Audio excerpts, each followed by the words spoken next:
안녕하세요. 달림야담이에요.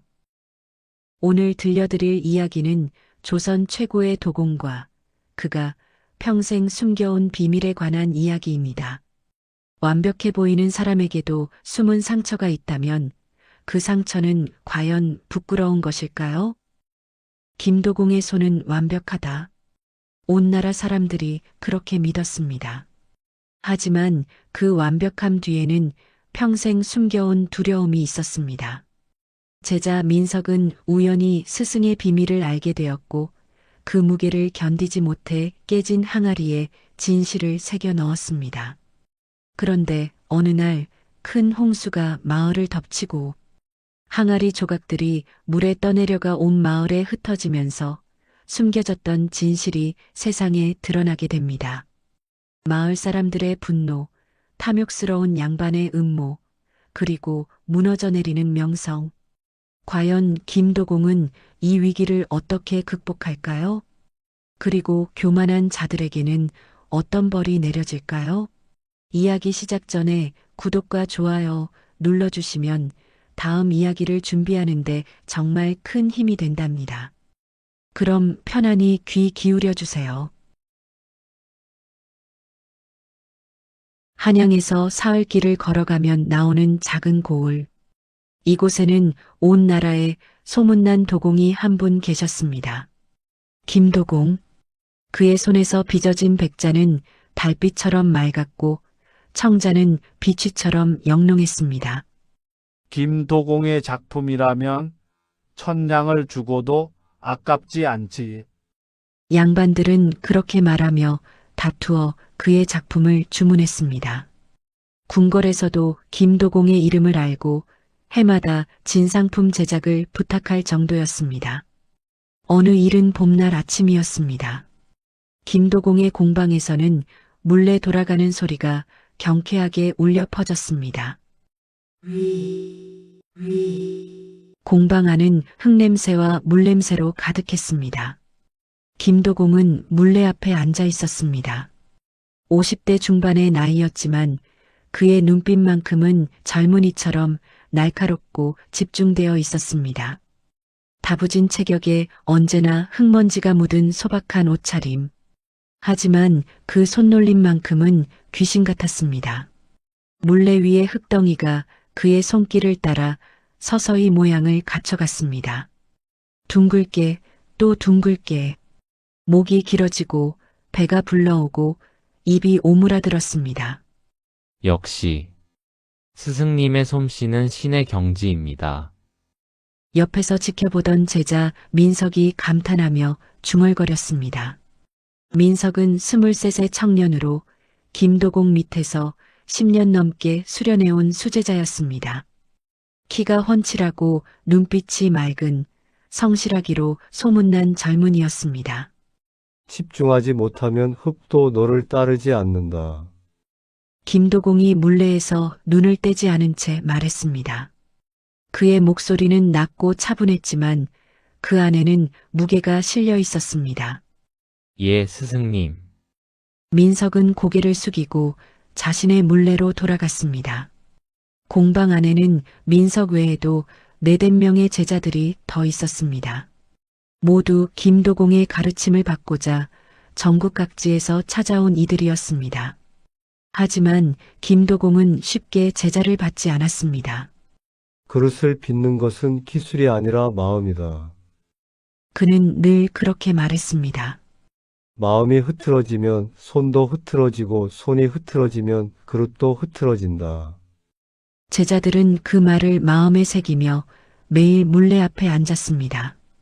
해가 중천에 떴을 무렵 공방 문이 벌컥 열렸습니다.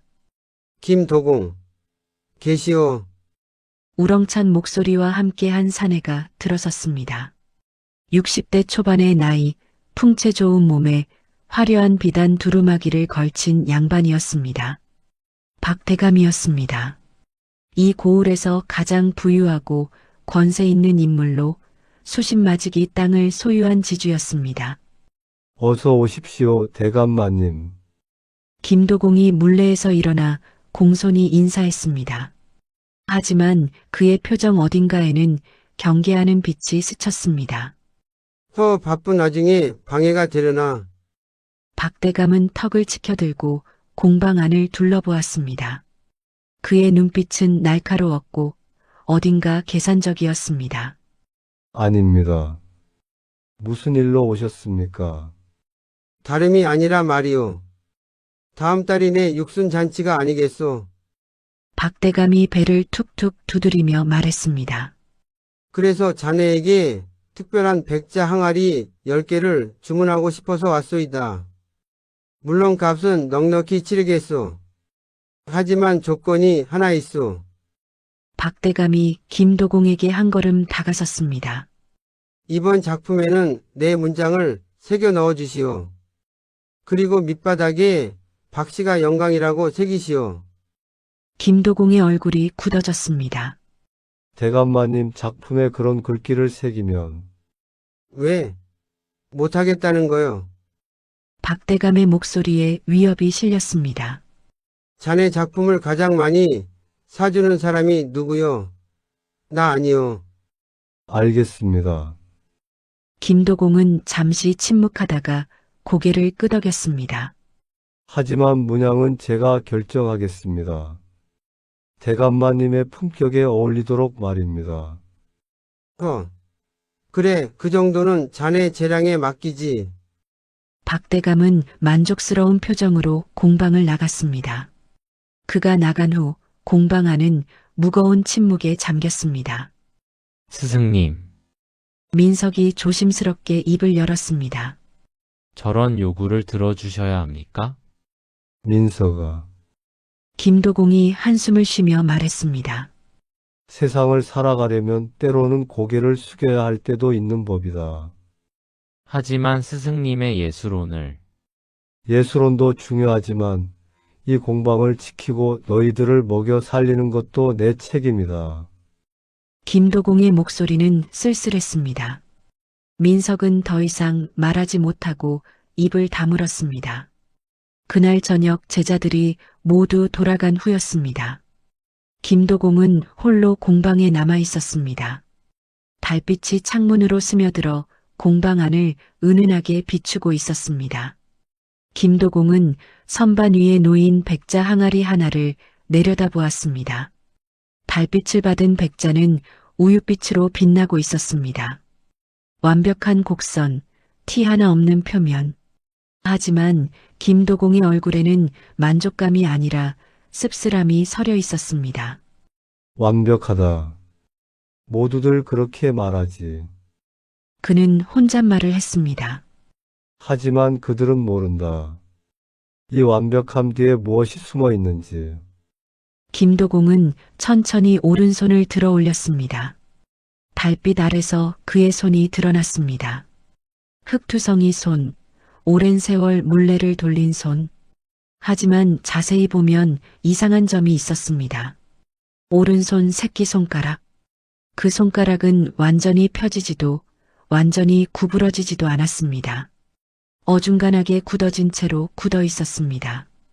어릴 적 사고로 인한 장애였습니다. 김도공은 그 손가락을 바라보며 깊은 한숨을 내쉬었습니다. 만약 사람들이 이것을 안다면 그는 고개를 저었습니다.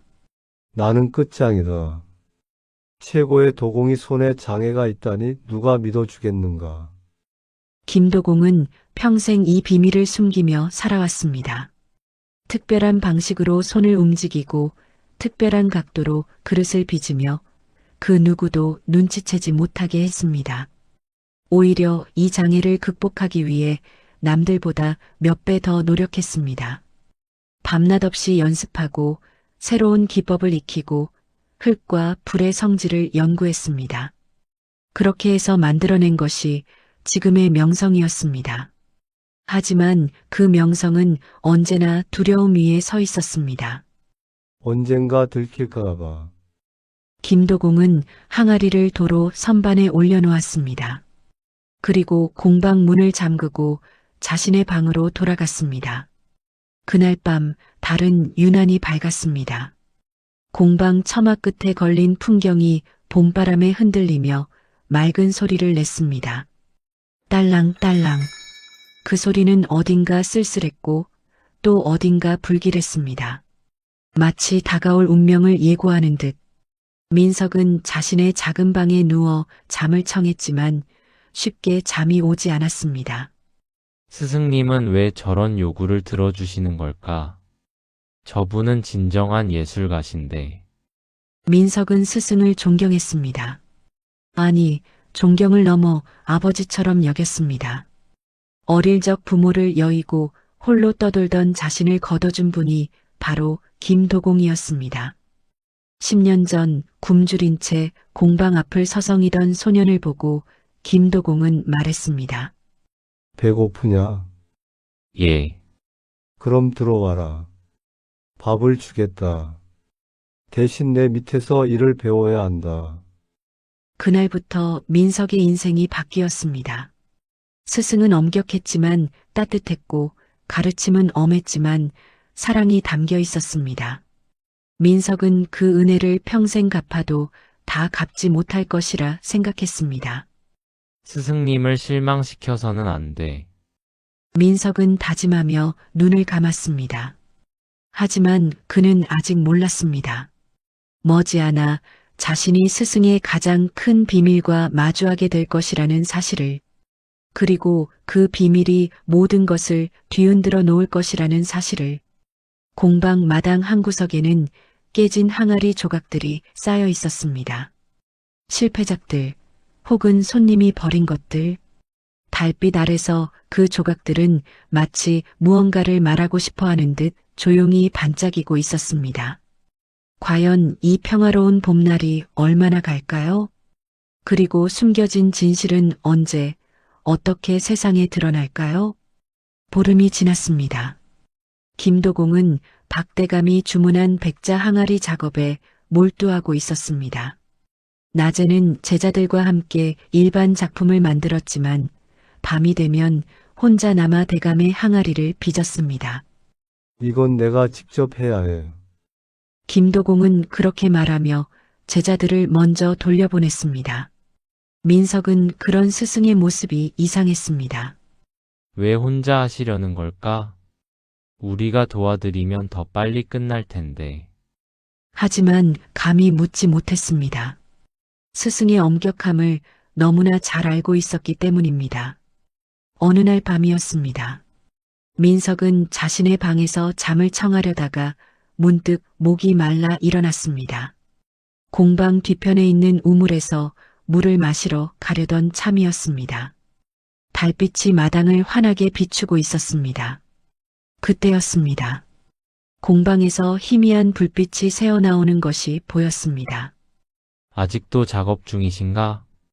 민석은 조심스럽게 공방 쪽으로 다가갔습니다.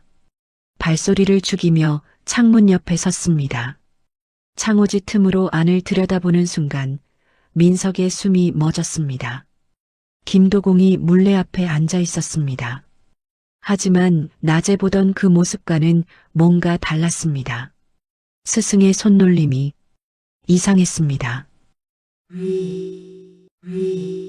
물레가 돌아가고 김도공의 손이 흙을 빚었습니다.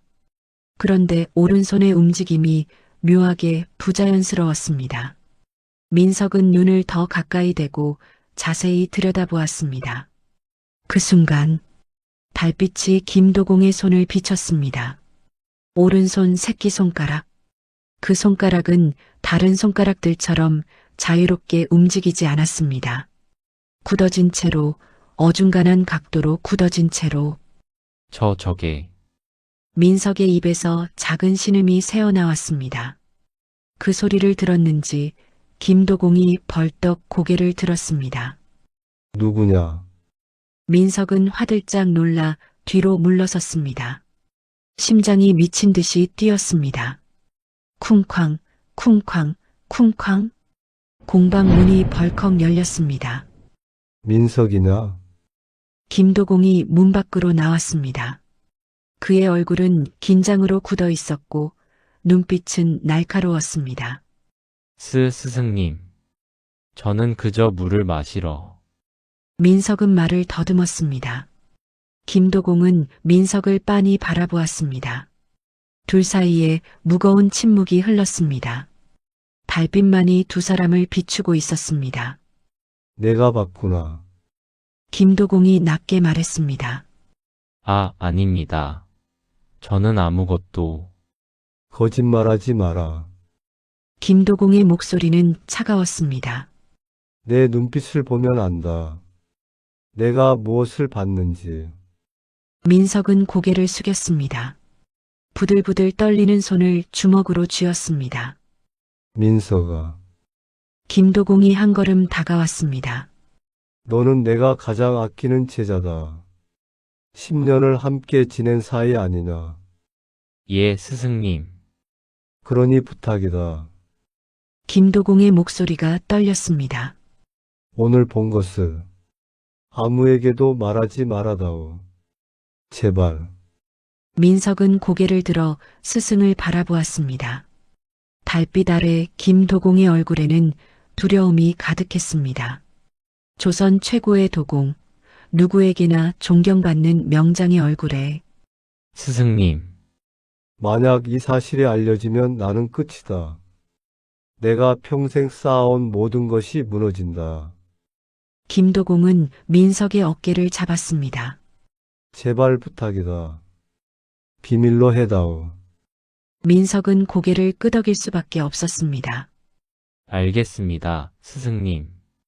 아무에게도 말하지 않겠습니다. 고맙다. 김도공은 안도의 한숨을 내쉬었습니다. 이제 가서 쉬어라. 내일 일이 많다. 예, 스승님. 민석은 고개를 숙이고 자신의 방으로 돌아갔습니다. 하지만 그의 발걸음은 무거웠습니다. 방으로 돌아온 민석은 이불을 뒤집어 쓰고 누웠습니다. 하지만 잠이 올 리 없었습니다. 머릿속에서 계속해서 그 장면이 재생되었습니다. 굳어진 손가락, 부자연스러운 손놀림, 그리고 스승의 간절한 눈빛. 스승님께 그런 비밀이 있었다니. 민석은 충격을 받았습니다. 하지만 동시에 다른 감정도 일었습니다. 그런데도 저렇게 훌륭한 작품을 만드시다니. 오히려 더 대단하신 거 아닌가? 민석은 혼란스러웠습니다. 그날 이후로 민석의 일상이 변하기 시작했습니다. 스승을 대할 때마다 이상한 긴장감이 감돌았습니다.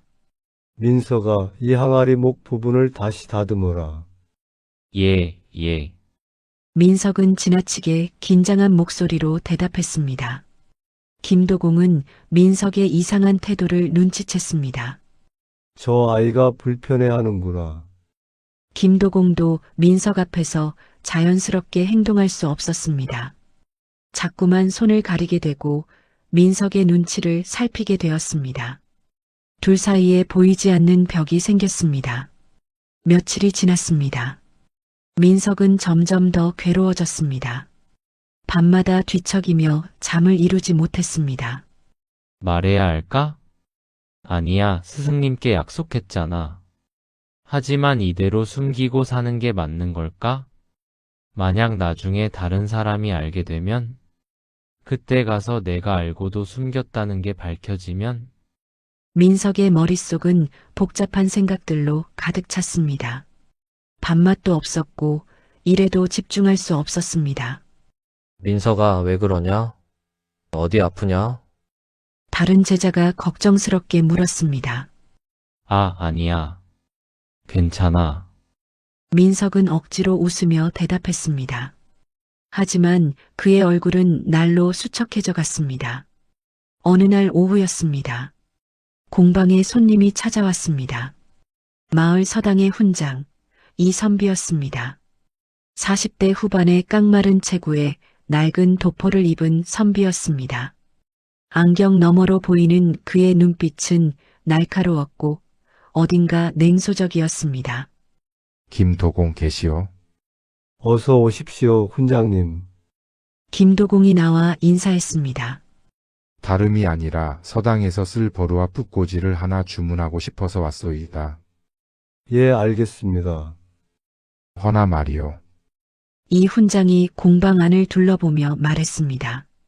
소문으로 듣기에 김도공이 솜씨가 귀신 같다 하던데 과연 그것이 진짜인지 궁금하구려.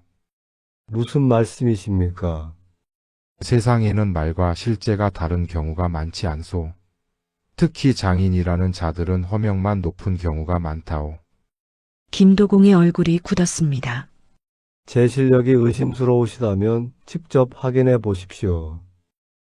그렇게 기분 나빠하지 마시오. 그저 학자의 탐구심일 뿐이요. 이 훈장은 빙그레 웃었지만 그 웃음에는 비아냥이 섞여 있었습니다. 사실 이 훈장은 내심 장인들을 깔보는 사람이었습니다. 아무리 솜씨가 좋아봤자 천한 기술자일 뿐이지. 나 같은 학자에 비할 바가 아니지. 그는 자신의 학식을 자랑스러워했지만 정작 세상은 그를 알아주지 않았습니다. 그 열등감을 장인들을 깎아내리는 것으로 풀고 있었습니다. 김도공은 참을성 있게 대답했습니다. 언제까지 필요하십니까? 보름 안에 만들어줄 수 있겠소. 예, 가능합니다. 좋소. 그럼 믿고 기다리겠소이다. 이 훈장은 코웃음을 치며 공방을 나갔습니다. 그가 나간 후 민석이 조심스럽게 말했습니다. 스승님, 저 양반은 너무 무례한 것 같습니다. 신경 쓰지 마라. 김도공이 손을 저었습니다. 세상에는 저런 사람도 있는 법이다. 하지만 김도공의 얼굴에는 씁쓸함이 묻어났습니다. 저런 자들 때문에 더욱 완벽해야 해. 조금의 틈도 보여서는 안 돼. 그날 밤 민석은 또다시 잠을 이루지 못했습니다. 비밀의 무게가 점점 더 무거워졌습니다. 가슴이 답답하고 숨쉬기조차 힘들었습니다. 누군가에게 말하고 싶다. 이 비밀을 털어놓고 싶다. 하지만 누구에게?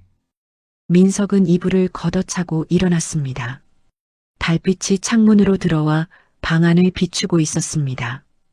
그는 창문을 열고 밖을 내다보았습니다. 고요한 밤, 마을 전체가 잠들어 있었습니다. 멀리 뒷산의 실루엣이 보였습니다. 산에 가면 혼자 소리를 질러도 아무도 듣지 못하겠지? 민석은 문득 그런 생각이 들었습니다. 하지만 고개를 저었습니다. 아니야, 그래도 안 돼. 스승님께 약속했잖아. 민석은 다시 이불 속으로 들어갔습니다. 하지만 잠은 오지 않았습니다. 며칠 후였습니다. 공방에서 작은 소동이 벌어졌습니다. 제자 중 하나가 실수로 항아리를 깨뜨린 것입니다. 아, 죄송합니다. 조심성이 없구나. 김도공이 꾸짖었습니다. 깨진 항아리 조각들이 바닥에 흩어졌습니다. 치워라. 뒤뜰 항아리 더미에 버리고. 예, 스승님. 제자가 조각들을 쓸어 담아 뒤뜰로 가져갔습니다. 민석은 그 장면을 멍하니 바라보았습니다. 깨진 항아리 조각들, 저 조각들. 민석의 머릿속에 이상한 생각이 스쳤습니다. 그날 저녁 민석은 뒤뜰로 갔습니다. 거기에는 깨진 항아리 조각들이 수북이 쌓여 있었습니다. 오랜 세월 쌓인 것이라 꽤 많았습니다. 민석은 그 중에서 적당한 크기의 조각 하나를 집어들었습니다. 달빛 아래서 하얀 도자기 조각이 은은하게 빛났습니다. 민석의 손이 떨렸습니다. 이 조각에 비밀을 적으면, 그리고 땅에 묻으면 아무도 모를 거야. 하지만 나는 이 짐을 내려놓을 수 있어. 민석은 한참을 고민했습니다. 달이 구름 사이로 숨었다 나왔다를 반복했습니다. 마침내 민석은 결심했습니다. 그는 조각을 품에 안고 자신의 방으로 돌아왔습니다. 작은 칼을 꺼내 조각 위에 글자를 새기기 시작했습니다. 사각, 사각. 칼끝이 도자기를 긁는 소리가 고요한 밤을 가르며 울렸습니다. 민석의 손은 떨렸지만 그는 멈추지 않았습니다. 스승님, 죄송합니다. 하지만 저는 더 이상 견딜 수가 없습니다. 달빛이 민석의 얼굴을 비쳤습니다. 그의 눈에는 눈물이 글썽였습니다. 과연 이 선택이 옳은 것일까요? 아니면 돌이킬 수 없는 재앙의 시작일까요? 민석은 밤새 항아리 조각에 글을 새겼습니다. 스승님의 오른손 새끼손가락은 구부러지지 않습니다. 하지만 그 약점에도 불구하고 조선 최고의 도공이 되셨습니다. 이것은 부끄러운 것이 아니라 존경받아야 할 일입니다. 민석은 떨리는 손으로 마지막 글자까지 새겼습니다. 사각, 사각. 칼끝이 도자기를 긁는 소리가 정막을 깼습니다. 다 쓰고 나자 민석은 깊은 한숨을 내쉬었습니다. 이제 이것을 묻어야 해. 동이 트기 전 민석은 조각을 품에 안고 뒤뜰로 갔습니다. 대나무 숲 한 구석에 작은 구덩이를 팠습니다. 그리고 조각을 조심스럽게 묻었습니다. 흙을 덮으며 민석은 중얼거렸습니다. 이제 이 비밀은 땅속에 묻혔어. 아무도 모를 거야. 민석은 안도의 한숨을 쉬었습니다. 가슴을 짓누르던 무게가 조금 가벼워진 것 같았습니다. 하지만 그것도 잠시뿐이었습니다. 다음 날부터 민석은 또 다른 괴로움에 시달렸습니다. 내가 스승님을 배신한 건가? 비록 땅에 묻었지만 글로 적은 것 자체가 잘못된 거 아닐까? 죄책감이 물밀듯이 밀려왔습니다. 밥맛이 없었고 일에도 집중할 수 없었습니다. 민서가 대체 왜 그러냐? 다른 제자가 걱정스럽게 물었습니다. 요즘 얼굴이 말이 아니구나. 어디 아픈 것 아니냐? 아니야. 괜찮아. 민석은 고개를 저었습니다. 하지만 그의 얼굴은 날로 수척해져 갔습니다. 눈 밑에는 다크서클이 생겼고 손은 자주 떨렸습니다. 김도공도 민석의 상태를 걱정했습니다. 민서가 며칠 쉬는 게 어떻겠느냐? 아닙니다, 스승님. 괜찮습니다. 하지만 내 몸이 정말 괜찮습니다. 민석은 지나치게 큰 소리로 대답했습니다. 그러고는 황급히 고개를 숙였습니다. 죄송합니다. 제가 신뢰를... 김도공은 안타까운 눈으로 민석을 바라보았습니다. 저 아이가 내 비밀 때문에 저렇게 괴로워하는구나. 내가 너무 큰 짐을 지운 것은 아닐까. 하지만 김도공도 어쩔 수 없었습니다. 비밀은 지켜져야 했습니다. 그것이 무너지면 모든 것이 끝이었습니다. 보름이 지났습니다. 어느 날 오후 공방에 박대감이 다시 찾아왔습니다. 이번에는 혼자가 아니었습니다. 이 훈장을 비롯한 마을의 양반 몇 명이 함께였습니다. 김도공, 내 육순잔치 항아리는 잘 만들고 있어. 박대감이 큰 소리로 물었습니다. 예, 대감마님. 거의 완성 단계입니다. 그래, 한번 보여주시지. 김도공은 작업실 안쪽에서 항아리 하나를 가져왔습니다. 아직 유약을 바르기 전의 상태였지만 그 형태는 이미 완벽했습니다. 오, 박대감의 눈이 빛났습니다. 역시 솜씨가 대단하구려. 함께 온 양반들도 감탄했습니다. 하지만 이 훈장만은 비아냥거리는 표정을 지었습니다. 그럼 그렇지. 이 정도는 누구나 만들 수 있는 것 아니오? 무슨 말씀이십니까? 김도공이 조용히 물었습니다. 장인이라는 자들은 다들 자기 솜씨를 과장하기 마련이지요. 실제로는 별것 아닐 수도 있어. 훈장님, 그건 너무 심한 말씀이십니다. 다른 양반이 말했습니다. 김도공은 나라에서도 인정한 명장이 아니십니까? 명장. 이 훈장은 코웃음을 쳤습니다. 세상에는 거짓으로 명성을 얻은 자들이 많소.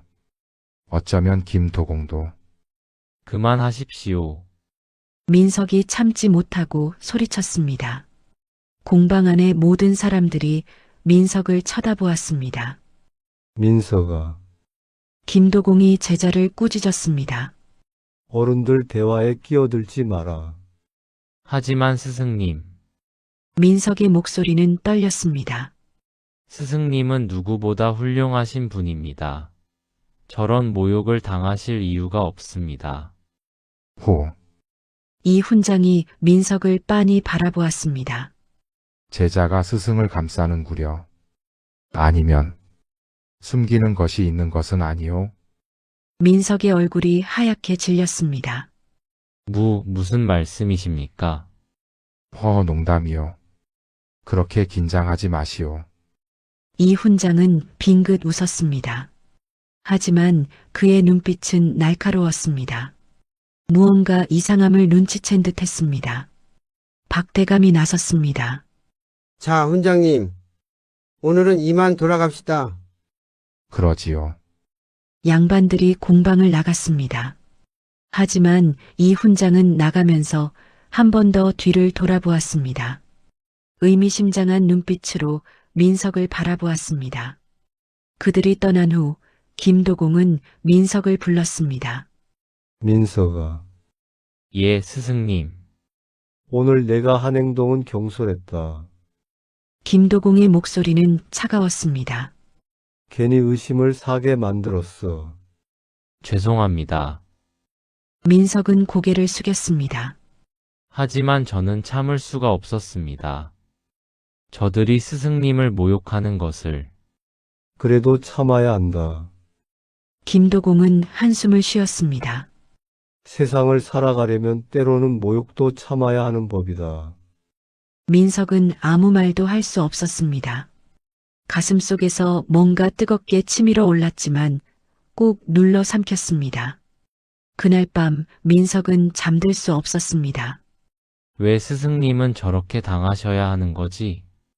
스승님은 누구보다 훌륭하신 분인데 손가락 하나가 불편한 것이 뭐가 중요해? 그런 것 때문에 숨어 살아야 하는 게 정말 옳은 걸까? 민석은 뒤척이다가 벌떡 일어났습니다. 더 이상 방 안에 있을 수 없었습니다. 그는 공방 밖으로 나갔습니다. 달빛이 마당을 비추고 있었습니다. 민석은 뒷산을 향해 걷기 시작했습니다. 아무도 없는 곳, 아무도 듣지 못하는 곳, 그곳에서 이 답답한 마음을 조금이라도 풀고 싶었습니다. 산길을 오르며 민석은 혼잣말을 했습니다. 스승님은 잘못이 없으셔. 왜 숨어야 하는 거야? 세상이 잘못된 거야. 민석은 산 중턱에 있는 큰 바위에 도착했습니다. 사방이 고요했습니다. 마을의 불빛이 아래로 아득히 보였습니다. 민석은 바위를 향해 소리쳤습니다. 스승님은 최고의 도공이야. 손가락이 어떻든 상관없어. 스승님은 민석의 목소리가 메었습니다. 그는 바위에 기대어 주저앉았습니다. 나는 어떻게 해야 하는 거지? 한참을 그렇게 앉아 있다가 민석은 천천히 일어났습니다. 산을 내려오는 길, 민석의 발걸음은 무겁기만 했습니다. 며칠 후였습니다. 공방에 또 다른 손님이 찾아왔습니다. 한양에서 온 관리였습니다. 김도공께서 계십니까? 예, 제가 김도공입니다. 궁궐에서 전하는 말씀입니다. 관리가 서찰을 꺼냈습니다. 다음 달 대비마마의 생신을 맞아 특별한 백자 화병을 제작해 주시기 바랍니다. 궁궐에서요. 김도공의 눈이 커졌습니다. 예.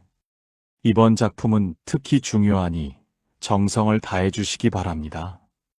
관리는 그렇게 말하고 돌아갔습니다. 제자들이 모두 기뻐하며 축하했습니다. 스승님, 대단하십니다.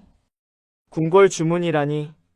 하지만 김도공의 얼굴은 밝지 않았습니다. 오히려 긴장감이 감돌았습니다. 궁궐 작품이라 더욱 완벽해야 해. 조금의 실수도 용납되지 않아.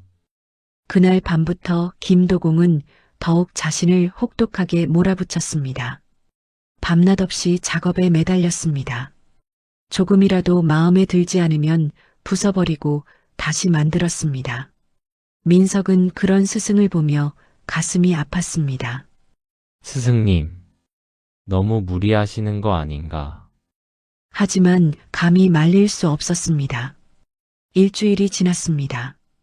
김도공의 얼굴에는 지친 기색이 역력했습니다. 눈 밑에 다크서클이 생겼고 손은 자주 떨렸습니다. 스승님, 좀 쉬셔야 합니다. 민석이 조심스럽게 말했습니다. 이러시다가 쓰러지십니다. 괜찮다. 김도공은 고개를 저었습니다. 이 작품을 완성하기 전에는 실수 없다. 하지만 민서가 김도공이 민석을 바라보았습니다. 그의 눈빛에는 절박함이 가득했습니다. 이번 작품은 실패할 수 없다. 알겠느냐? 예, 스승님. 민석은 더 이상 말하지 못했습니다. 그날 밤 또 다른 사건이 벌어졌습니다. 박대감이 술에 취한 채로 공방을 찾아온 것입니다. 김도공, 있느냐? 공방 문을 쾅쾅 두드리는 소리에 모두가 잠에서 깼습니다. 김도공이 급히 나갔습니다. 대감마님, 이 밤중에 무슨 일이십니까? 허언의 육순잔치 항아리 말이오. 박대감은 비틀거리며 말했습니다. 생각해보니 10개로는 부족할 것 같소. 20개로 늘려주시오.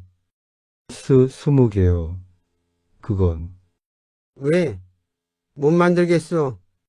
박대감이 김도공의 멱살을 잡았습니다.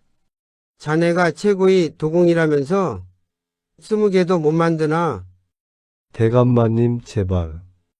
아니면 뭔가 숨기는 게 있는 것이오. 박대감의 눈빛이 날카로워졌습니다. 혹시 소문처럼 완벽한 게 아닌 것 아니오. 그 순간 민석이 뛰쳐나왔습니다. 대감마님, 취하셨습니다. 돌아가십시오. 뭐? 이 건방진 놈이. 박대감이 민석을 밀쳤습니다. 민석은 뒤로 휘청거렸습니다. 민서가 김도공이 민석을 붙잡았습니다. 대감마님, 제가 만들겠습니다. 20개든 30개든 만들겠습니다.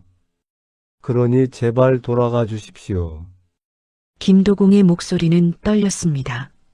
박대감은 비웃으며 돌아갔습니다. 좋아, 기대하고 있겠소. 그가 떠난 후 공방 안은 무거운 침묵에 잠겼습니다. 김도공은 마당 한가운데 주저앉았습니다. 스승님, 민석이 다가갔습니다. 왜 이렇게까지 당하셔야 합니까? 민서가 김도공은 고개를 들지 못했습니다. 나는 두렵다. 예, 내 비밀이 들키는 것이 너무 두렵다.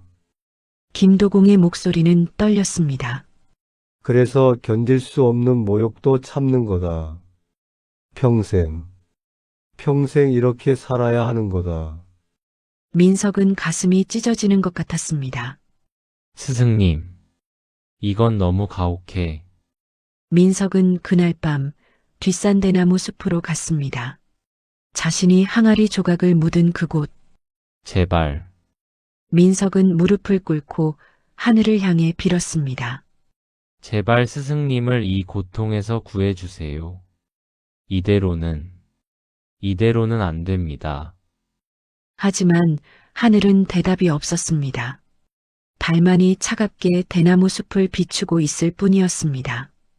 땅속 깊이 묻힌 항아리 조각, 그 위에 새겨진 글자들, 그것은 아직 아무도 모르는 비밀이었습니다. 하지만 운명의 수레바퀴는 이미 돌아가기 시작했습니다. 곧 모든 것이 뒤바뀔 거대한 폭풍이 다가오고 있었습니다. 계절이 바뀌어 여름이 다가왔습니다.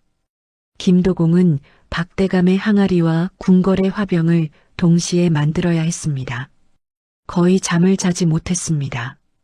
밤마다 공방의 불은 꺼지지 않았고 몰래 돌아가는 소리가 끊이지 않았습니다. 민석은 스승을 도우려 했지만 김도공은 혼자 작업하겠다고 고집했습니다. 괜찮다, 민석아. 너는 쉬어라. 하지만 스승님, 이건 내가 해야 할 일이다. 김도공의 목소리에는 더 이상 여유가 없었습니다.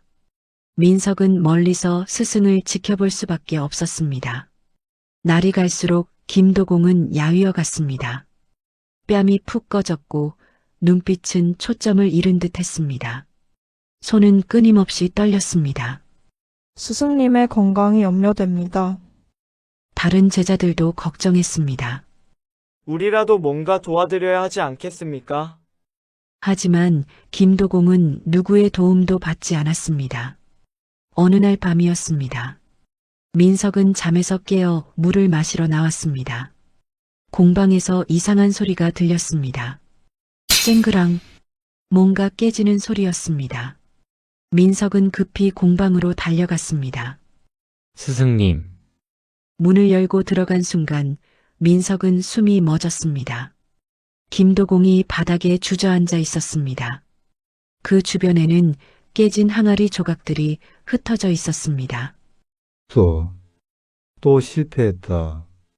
김도공의 목소리는 허탈했습니다. 20번째다. 20번째 실패. 스승님, 민석이 스승에게 달려가 부축했습니다. 일어나십시오. 민석아. 김도공이 민석을 올려다보았습니다. 그의 눈에는 눈물이 고여 있었습니다. 나는 이제 끝인가 보다. 무슨 말씀을 하시는 겁니까? 손이 말을 듣지 않는다. 김도공은 떨리는 손을 들어 올렸습니다. 예전에는 이런 적이 없었는데, 이제는. 그의 목소리가 끊겼습니다.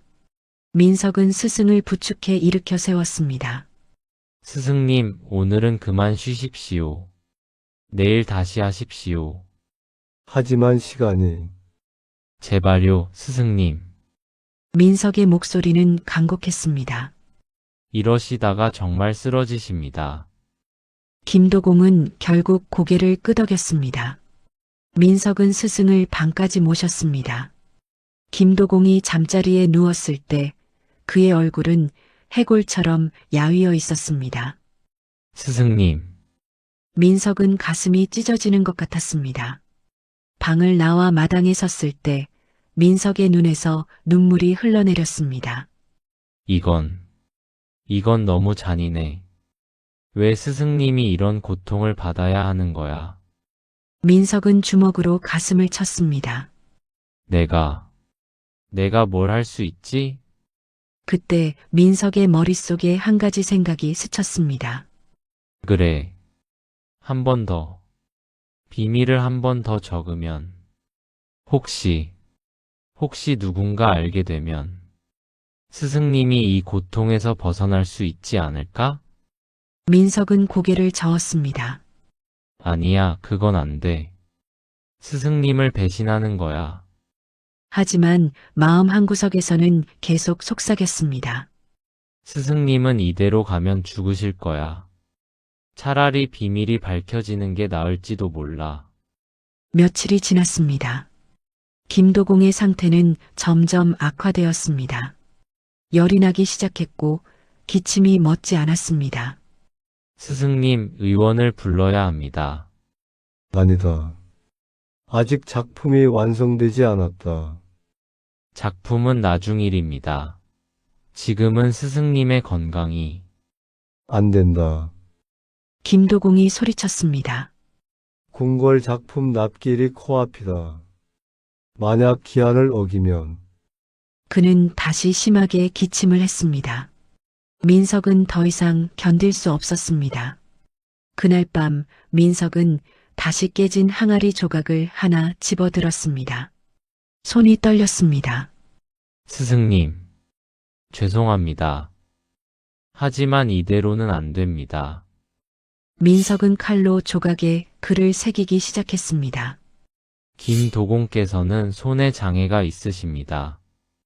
하지만 그 장애를 이겨내고 최고의 작품을 만드십니다. 이것은 부끄러운 것이 아닙니다.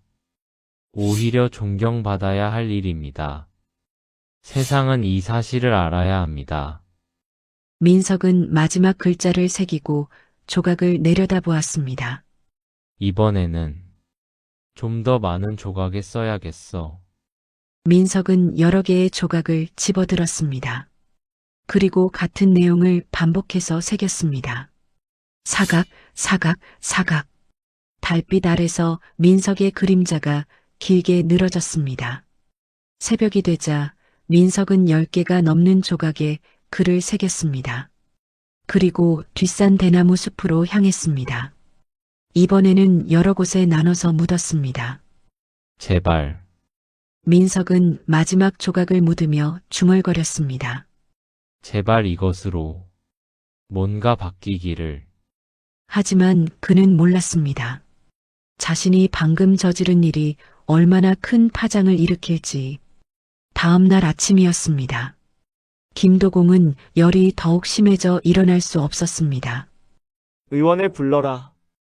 제자들이 급히 마을 의원을 불러왔습니다. 의원이 진맥을 하고는 고개를 저었습니다. 과로로 몸이 많이 상하셨습니다. 당분간 절대 안정이 필요합니다. 하지만 작품을 김도공이 일어나려 했습니다. 안 됩니다. 의원이 김도공을 눕혔습니다. 지금 이 상태로 일을 하시면 목숨이 위태로울 수 있습니다. 민석과 제자들은 충격을 받았습니다. 스승님, 김도공은 천장을 바라보며 눈물을 흘렸습니다. 나는 결국 실패하는구나. 아닙니다, 스승님. 민석이 스승의 손을 잡았습니다. 제자들이 도와드리겠습니다. 함께 작품을 완성하겠습니다. 하지만 너희가 어떻게? 스승님께서 가르쳐 주십시오.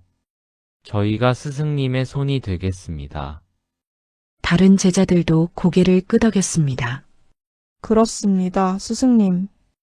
저희를 믿어주십시오. 김도공은 한참을 망설이다가 고개를 끄덕였습니다. 알았다. 너희에게 맡기마. 그날부터 민석과 제자들이 작품 제작을 이어받았습니다. 김도공은 누운 채로 지시를 했습니다. 목 부분을 좀 더 가늘게. 그래, 그렇게. 유약은 3번 발라야 한다. 얇게 균일하게. 제자들은 스승의 말 한마디 한마디를 놓치지 않으려 애썼습니다. 민석은 특히 더 열심히 했습니다. 내가 스승님을 이 지경으로 만들었어. 내가 제대로 도와드리지 못해서. 죄책감이 민석을 짓눌렀습니다. 밤낮 없이 일했습니다. 손가락에서 피가 나도 멈추지 않았습니다. 일주일이 지났습니다. 마침내 박대감의 항아리 20개가 완성되었습니다. 그리고 궁궐의 화병도 거의 완성 단계에 이르렀습니다. 스승님, 해냈습니다. 민석이 기쁜 얼굴로 김도공에게 보고했습니다. 김도공은 침상에서 일어나 작품들을 바라보았습니다. 이게 너희가 만든 것이냐? 예, 스승님. 김도공의 눈에 눈물이 고였습니다. 잘했다. 정말 잘했다. 그는 떨리는 손으로 항아리를 어루만졌습니다. 너희는 이미 훌륭한 장인이 되었구나. 제자들은 기뻐하며 서로를 껴안았습니다. 며칠 후 박대감이 항아리를 가지러 왔습니다. 오, 이거 훌륭한데. 박대감은 만족스러운 표정으로 항아리들을 살폈습니다. 역시 김도공이야. 아무리 몸이 아파도 숨쉬는 변함이 없구만. 김도공은 아무 말도 하지 않았습니다. 박대감은 항아리들을 수레에 실어 가져갔습니다. 좋아, 내 육순 잔치가 기대되는구만. 그가 떠난 후 김도공은 민석을 불렀습니다. 민석아, 예, 스승님. 고맙다. 내가 아니었다면 나는 모든 것을 잃었을 것이다. 민석은 고개를 저었습니다. 아닙니다, 스승님. 당연한 일을 했을 뿐입니다. 하지만 민석의 마음은 여전히 무거웠습니다. 나는 스승님의 비밀을 또 항아리에 새겼어. 언젠가 그게 발견되면 그때는 어떻게 되는 거지? 민석은 불안했습니다. 하지만 아직은 아무 일도 일어나지 않았습니다. 대나무 숲 땅속에 묻힌 항아리 조각들은 조용히 잠들어 있었습니다. 날씨가 점점 더워졌습니다. 여름 장마가 다가오고 있었습니다. 먹구름이 하늘을 뒤덮기 시작했습니다. 어느 날 저녁 이 훈장이 다시 공방을 찾아왔습니다. 김도공, 내가 주문한 버루와 풋꽂이는 어떻게 되었어? 아, 예. 완성되었습니다. 민석이 작품을 가져왔습니다. 이 훈장은 찬찬히 살펴보았습니다. 나쁘지 않군. 그는 비아냥거리는 투로 말했습니다. 하지만 김도공이 직접 만든 것은 아니겠지? 무슨 말씀이십니까? 내 들으니 자네가 아파서 제자들이 대신 만들었다던데. 김도공은 대답하지 않았습니다. 역시 그렇군. 이 훈장은 코웃음을 쳤습니다. 명장이라더니 결국 제자들 손을 빌려야 하는구먼. 훈장님, 민석이 참지 못하고 나섰습니다. 스승님께서는 과로로 쓰러지셨습니다. 그런데도 작품을 완성하신 겁니다. 과로? 아니면 능력이 부족한 것을 감추려는 것 아니오? 당신은 대체 민석이 주먹을 불끈 쥐었습니다. 민석아, 그만. 김도공이 제자를 말렸습니다. 이 훈장은 빙긋 웃으며 물건값을 지불하고 떠났습니다. 하지만 나가면서 한마디 더 던졌습니다. 참, 요즘 마을에 이상한 소문이 도는군요. 무슨 소문 말입니까? 뭔가 숨겨진 비밀이 곧 드러날 거라는 소문이요. 그의 의미심장한 웃음소리가 공방에 메아리쳤습니다. 민석의 얼굴이 하얗게 질렸습니다. 설마 벌써? 하지만 아직은 아니었습니다. 비밀은 여전히 땅속에 묻혀 있었습니다. 다만 하늘에서는 먹구름이 점점 더 짙어지고 있었습니다. 곧 큰 비가 쏟아질 것 같았습니다. 그날 밤 김도공은 마당에 나와 하늘을 올려다보았습니다. 건강이 조금 회복되어 걸을 수 있게 되었습니다. 비가 오려나. 그는 중얼거렸습니다. 민석도 스승 옆에 섰습니다. 스승님, 안으로 드시지요. 밤 공기가 차갑습니다. 민석아, 김도공이 민석을 바라보았습니다. 너는 나를 원망하지 않느냐? 예? 무슨 말씀이십니까? 내가 너에게 너무 큰 짐을 지웠다. 비밀을 지키라고. 그것 때문에 너도 많이 괴로웠을 게다. 민석은 고개를 저었습니다. 아닙니다, 스승님. 아니다. 나는 안다. 내가 얼마나 힘들어했는지. 김도공의 목소리는 쓸쓸했습니다. 미안하다, 민석아. 정말 미안하다. 민석의 눈에 눈물이 고였습니다. 스승님, 언젠가는 이 비밀이 밝혀질 날이 올 것이다. 김도공이 하늘을 올려다보며 말했습니다. 그때가 되면 나는 모든 것을 잃겠지. 하지만 어쩌면 그것이 운명인지도 모르겠구나. 스승님 그런 말씀 마십시오. 괜찮다. 나는 이미 각오하고 있다. 김도공은 쓸쓸하게 웃었습니다. 다만 한 가지 소원이 있다면 궁궐 작품만큼은 무사히 완성하고 싶구나. 반드시 그렇게 하겠습니다, 스승님. 두 사람은 말없이 하늘을 바라보았습니다. 먹구름 사이로 번개가 번쩍였습니다. 멀리서 천둥 소리가 들려왔습니다. 우르릉, 쾅. 큰 비가 곧 쏟아질 것 같았습니다.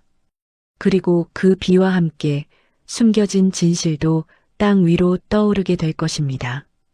운명의 순간이 다가오고 있었습니다. 이틀 후 장마가 시작되었습니다.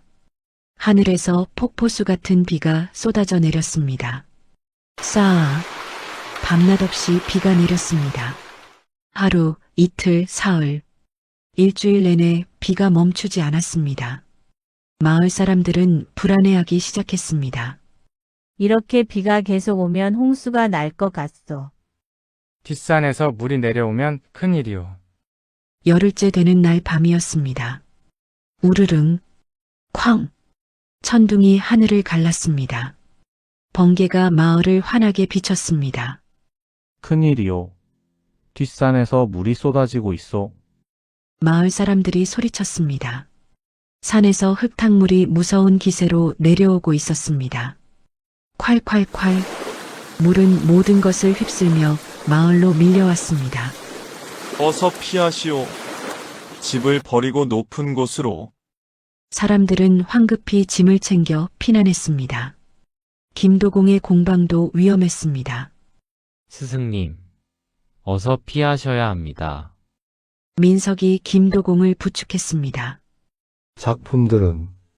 작품들은 어떻게 하지? 김도공은 공방 안의 항아리들을 바라보았습니다. 특히 궁궐에 올릴 화병이 걱정이었습니다. 저희가 안전한 곳으로 옮기겠습니다. 어서 피하십시오. 제자들이 재빨리 작품들을 높은 선반 위로 올렸습니다. 물이 공방 마당까지 밀려왔습니다. 어서. 민석이 스승을 끌다시피 해서 언덕 위로 피신시켰습니다. 밤새도록 물이 범람했습니다. 마을 전체가 물에 잠겼습니다. 집들이 떠내려가고 논밭이 물에 잠겼습니다. 사람들은 떨며 밤을 지새웠습니다. 다음 날 아침, 비가 멈췄습니다. 하지만 마을은 처참했습니다.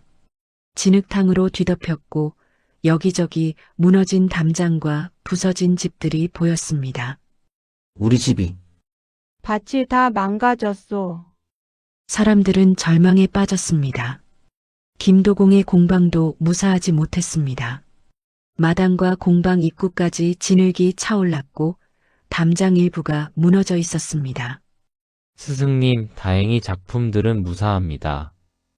민석이 확인하고 보고했습니다. 그나마 다행이구나. 김도공은 안도의 한숨을 쉬었습니다. 마을 사람들은 복구 작업을 시작했습니다. 진흙을 치우고 무너진 담장을 다시 쌓고 집을 보수했습니다. 며칠이 지났습니다. 마을이 조금씩 정리되어 갔습니다. 그런데 이상한 일이 벌어지기 시작했습니다. 이게 뭐지?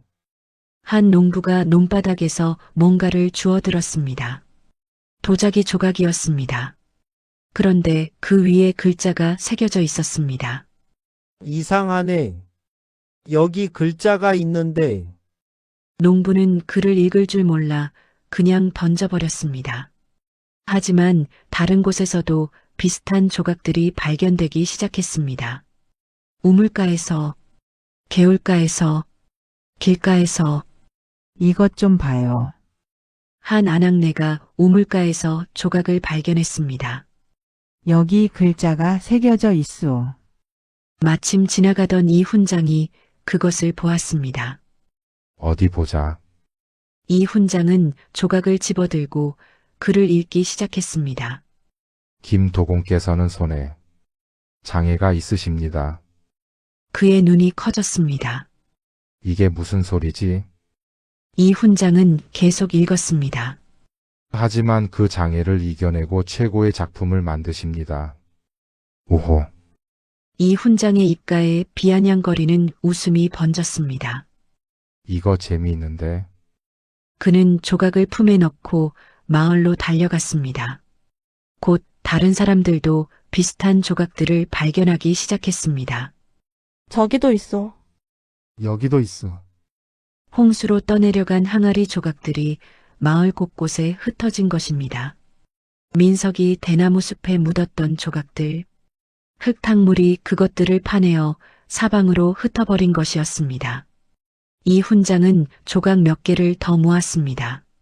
모두 같은 내용이 적혀 있었습니다. 허허, 이 훈장은 웃음을 터뜨렸습니다. 이거 참. 김도공에게 이런 비밀이 있었다니. 그는 곧장 박대감을 찾아갔습니다. 대감마님, 큰일입니다. 무슨 일인가? 김도공에 관한 놀라운 사실을 발견했습니다. 이 훈장은 항아리 조각들을 보여주었습니다. 박대감은 글을 읽고는 얼굴이 굳어졌습니다. 이게 정말인가? 조각들이 여러 개 발견되었습니다. 누군가 일부러 이 비밀을 알리려 한 것 같습니다. 김도공이 손에 장애가 있다고? 박대감의 얼굴이 붉어졌습니다. 그런 자에게 내가 비싼 돈을 주고 항아리를 주문했단 말인가? 그렇습니다. 우리 모두 속은 겁니다. 이 훈장이 부채질을 했습니다. 당장 김도공을 불러야겠소. 박대감이 벌떡 일어났습니다. 소문은 삽시간에 마을 전체로 퍼졌습니다. 김도공에게 손에 장애가 있다던데. 정말이오. 그런데 어떻게 그런 훌륭한 작품을? 아니, 우리를 속인 것 아니요? 장애가 있는 자가 어떻게 명장이라 할 수 있어. 사람들의 수군거림이 점점 커졌습니다. 공방에서는 아무것도 모르고 있었습니다. 민석과 제자들은 홍수 피해를 복구하느라 바빴습니다. 김도공도 궁궐 화병을 마무리하는 데 집중하고 있었습니다. 그때였습니다. 김도공, 나와보시오. 공방 밖에서 큰 소리가 들렸습니다. 밖으로 나가보니 마을 사람들이 공방 앞에 모여 있었습니다. 박대감과 이 훈장이 앞에 서 있었습니다. 무슨 일이십니까? 김도공이 물었습니다. 박대감이 항아리 조각을 던졌습니다. 조각이 김도공의 발밑에 떨어졌습니다. 이게 무엇이오? 김도공은 조각을 집어들었습니다. 그 순간 그의 얼굴이 창백해졌습니다. 조각에 새겨진 글자, 자신의 비밀이 적혀 있었습니다. 이건 김도공의 손이 떨렸습니다. 이게 사실이오. 당신 손에 장애가 있어. 박대감이 다그쳤습니다. 김도공은 대답할 수 없었습니다. 입술이 바짝 말랐습니다. 대답하시오. 사실입니다. 김도공의 목소리는 떨렸습니다. 그 말에 마을 사람들이 술렁거렸습니다. 정말이었어. 우리를 속인 거야. 사기꾼이었소. 민석은 그 광경을 보며 온몸이 얼어붙었습니다. 아니야. 이럴 리가 없어. 그의 머릿속이 하얗게 변했습니다. 박대감이 김도공에게 다가갔습니다. 당신은 우리 모두를 기만한 사기꾼이요. 대감마님, 제 말을 들어주십시오. 들을 것도 없소. 박대감이 손을 휘둘렀습니다. 당장 내가 주문한 항아리들을 돌려받겠소. 돈도 돌려주시오. 하지만 이미 육순잔치에 사용하셨지 않습니까? 그게 무슨 상관이요. 장애자가 만든 항아리로 잔치를 했다니 창피해서 못 살겠소. 박대감의 목소리는 분노로 가득했습니다. 이 훈장도 나섰습니다. 김도공, 당신은 우리 모두를 속였어. 명장이라고? 웃기는 소리. 훈장님, 장애가 있는 자가 어떻게 제대로 된 작품을 만들 수 있겠소? 틀림없이 다른 사람이 대신 만들어준 것이겠지. 그 말에 사람들이 더욱 흥분했습니다. 그렇겠지. 사기꾼이야. 마을에서 쫓아내야 해. 민석은 더 이상 참을 수 없었습니다. 여러분, 민석이 앞으로 나섰습니다. 스승님은 사기꾼이 아닙니다. 내가 뭘 안다고 나서느냐? 박대감이 소리쳤습니다. 저는 10년 넘게 스승님 곁에서 배웠습니다. 민석의 목소리는 떨렸지만 단호했습니다. 스승님께서는 손의 장애에도 불구하고, 아니, 그 장애를 극복하면서 최고의 도공이 되셨습니다. 극복. 장애는 장애일 뿐이지. 이 훈장이 비웃었습니다. 우리는 완벽한 장인에게 돈을 지불한 것이요. 장애가 있는 자에게가 아니라. 장애가 있으면 뭐가 문제입니까? 민석이 소리쳤습니다. 스승님의 작품을 보십시오. 그 어떤 작품보다 아름답지 않습니까? 아름다움이 문제가 아니요. 박대감이 민석을 밀쳤습니다. 속임수의 문제요. 김도공은 자신의 결함을 숨기고 우리를 속였소. 그건 민석은 말을 잇지 못했습니다. 김도공이 민석의 어깨에 손을 얹었습니다. 그만 민석아. 스승님. 이제 끝이다. 김도공의 목소리는 쓸쓸했습니다. 내가 평생 두려워하던 순간이 온 것뿐이다. 안 됩니다. 민석의 눈에서 눈물이 흘렀습니다. 스승님은 아무 잘못도 없으십니다. 하지만 군중의 분노는 가라앉지 않았습니다. 마을에서 쫓아내자. 사기꾼과는 함께 살 수 없소. 공방을 불태워버려. 상황은 점점 악화되었습니다. 바로 그때였습니다. 잠깐. 한 목소리가 군중을 가르고 나왔습니다.